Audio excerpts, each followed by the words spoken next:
Seja bem-vindo ao canal Estudante de Flauta Mascolo Flute Center. Eu sou Nilson Mascolo e hoje teremos a aula 3 do método Tafanel e Galbert sobre o som e as lições 1 e 2.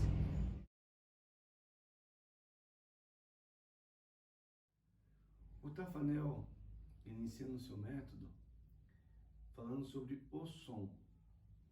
E ele nos orienta que existe uma conformação física, uma constituição física que é mais favorável para ter uma boa embocadura, que é lábios não muito espessos e nem muito fino, dentes regulares, queixo não muito proeminente e a parte inferior do queixo levemente côncava. Obviamente, ele não diz que outros tipos de embocadura que não se, de constituição física que não se encaixa nesse padrão não irá conseguir tocar flauta. Ele diz que é mais favorável. Existem grandes flautistas que têm os lábios finos ou bem espessos e tocam maravilhosamente bem. Mas, de uma forma geral, com essa constituição física, é mais favorável ter um domínio na embocadura. Então o Tafanel agora e o Galbert passa a falar sobre o som da flauta. A primeira coisa ele apresenta é que a flauta tem 3 oitavas. A primeira oitava você tem as notas mais graves da flauta. A segunda oitava você tem as notas médias e a terceira as notas mais agudas.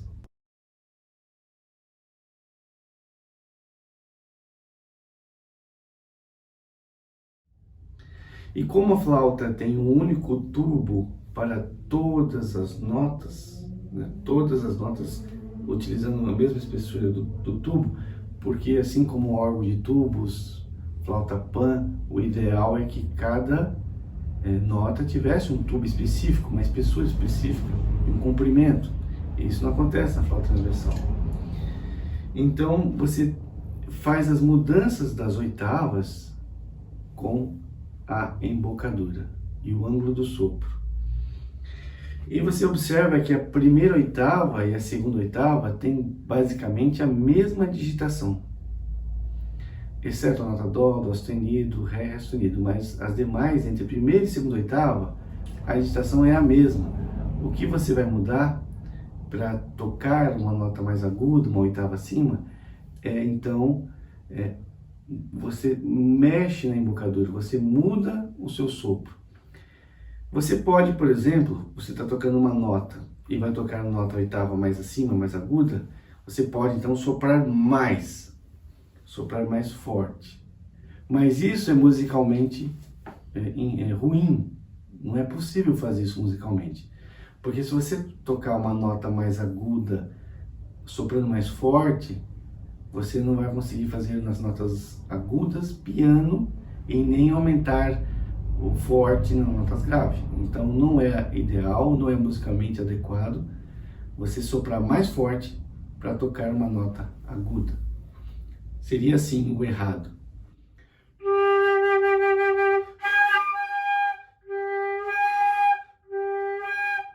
Observa que eu só soprei mais forte para poder tocar a nota aguda.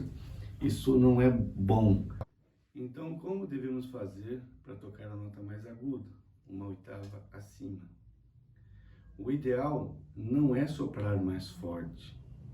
O ideal é você fechar esse furinho entre os lábios um pouco. E quando você faz isso, você tem o mesmo fluxo de ar e você diminui o diâmetro, você diminui o furo entre os lábios, o que acontece? Automaticamente o ar adquire maior pressão e maior velocidade. Então, para tocar o agudo, você diminui o furinho entre os lábios. E aí o sopro, ele automaticamente aumenta a sua pressão, aumenta a velocidade. E também você tem que alterar o ângulo desse sopro. Na flauta funciona assim. Nas regiões graves, imagine que isso aqui é o ar. O fluxo de ar é mais para baixo, mais para o riser, a parte inferior do riser. À medida que você vai tocando agudo, o fluxo do ar começa a se direcionar mais para frente, em direção à borda do riser, borda do furo. Então é assim que funciona, grave, agudo. À medida que o agudo vai aumentando, o riser, o nosso sopro vai subindo para frente. Não é possível ter uma medida exata, é tudo na prática, é tudo questões difíceis até de demonstração, porque é tudo mínimas diferenças, mas produz o agudo. Então, eu vou dar um exemplo, uma gravação aqui mais focada, você observar que alguma mudança acontece entre a minha embocadura no grave e na sua oitava. No grave o sopro mais para baixo e no agudo o sopro, além de eu fechar mais a embocadura para que o ar aumente a sua velocidade, você também observa que o ângulo do sopro é mais para frente.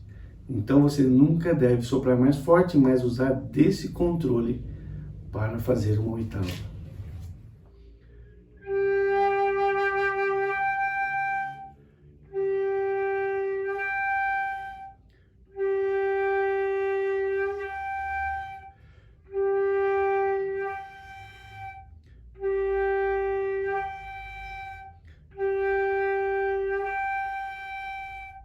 É necessário grande prática, exercitar bastante, para que isso se torne automático, para que a sua embocadura já se automatize na questão de você fechar o espaçamento e mudar o ângulo do sopro. Por isso, não desanime. Vai estudando, vai fazendo isso de forma consciente do que acabamos de falar, e você, a partir que vai estudando, vai se tornando isso automático. Nessa lição 1, o objetivo é você se familiarizar-se com essa mudança na embocadura, fechamento e mudança de ângulo. Não se sinta frustrado se você não conseguir, vai estudando, vai executando exercício com paciência e seguindo tudo que a gente acabou de ensinar. Eu vou fazer então o exercício 1.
Observe que a seleção 1 não se preocupe com o tempo. Eu fiz rápido, porque meu objetivo aqui é só orientar, mas você faça lento. Não tem uma fórmula de compasso, então você pode fazer 2 tempos, 4 cada nota. O importante é você fazer lentamente e entender. Observe que ele põe mesmas notas na primeira oitava, depois na segunda, depois primeira, depois na segunda, justamente para você entender essa diferença. Primeira oitava, um sopro mais para baixo, a embocadura do seu estado mais relaxado. Quando vai fazer igual na segunda oitava, você então fecha mais o espaçamento, o ângulo super mais para frente, então você vai desenvolvendo isso. Mas as posições, o Tafanel não apresenta notinha por notinha. O meu método, quem tiver muita dificuldade de fazer isso, pode fazer ele primeiro, o método de iniciação em flauta, está todo já gravado, tem um link no final desse vídeo. Lá eu passo notinha por notinha. Aqui o Tafanel já apresenta um monte de nota e você tem que procurar na tablatura, e eu deixei aí no link abaixo a digitação, ainda com a fotografia da flauta. Então é fácil você saber a posição, onde é si, onde é lá, onde é dó. Você vai lá e leia e veja. Porque o conselho do Tafanel é que você já veja várias notas ao mesmo tempo e foque mais nessa mudança da embocadura do que apresentar notinha por notinha, como eu faço no meu método. Por isso, como eu acabei de falar, se você tiver dificuldade no tafanel, vá lá no meu método e faça ele, porque ele é muito mais fácil de se aprender. Agora a gente vai para a próxima lição, que é a lição 2, né? Onde ele avança mais um pouco. Você observa aqui na lição 1, ele colocou basicamente escalas e depois no finalzinho pequenos intervalos. Já na lição 2, ele já coloca saltos maiores. Então você faça primeiro o 1, sentiu seguro, conseguiu, depois você faça o 2. Porque vai exigir mais, vai ficar mais exposto a essa necessidade de mudança da embocadura, grave, agudo, grave, agudo. É importante observar que jamais movimente a flauta. Já vi pessoas que mexem na flauta. Ah, mas a flauta quando você está trabalhando mexe. Mexe porque minha embocadura move e aí a flauta move junto, porque é encostado. Nunca você deve ficar mexendo na sua flauta, nem ficar mudando o maxilar, coisa assim. Não, é a embocadura que se move, não o seu corpo, não você. Isso é muito importante. Talvez para quem está começando parece ser óbvio, mas existem pessoas que aprendem mexendo na flauta. Isso é muito, muito ruim. Então, eu vou fazer agora, vou gravar a lição 2.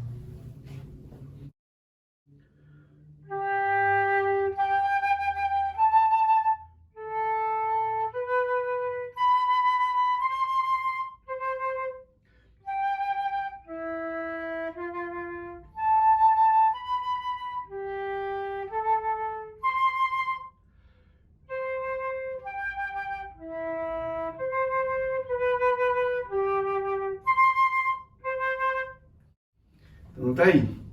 A lição 2 é um pouco mais difícil, mas não é impossível. Vai treinando com paciência, vai desenvolvendo, vai entendendo como o som da flauta. Então acabamos de falar, o tafanel apresenta como o som da flauta é, as oitavas que ela toca e como a gente realmente faz as nossas graves agudas.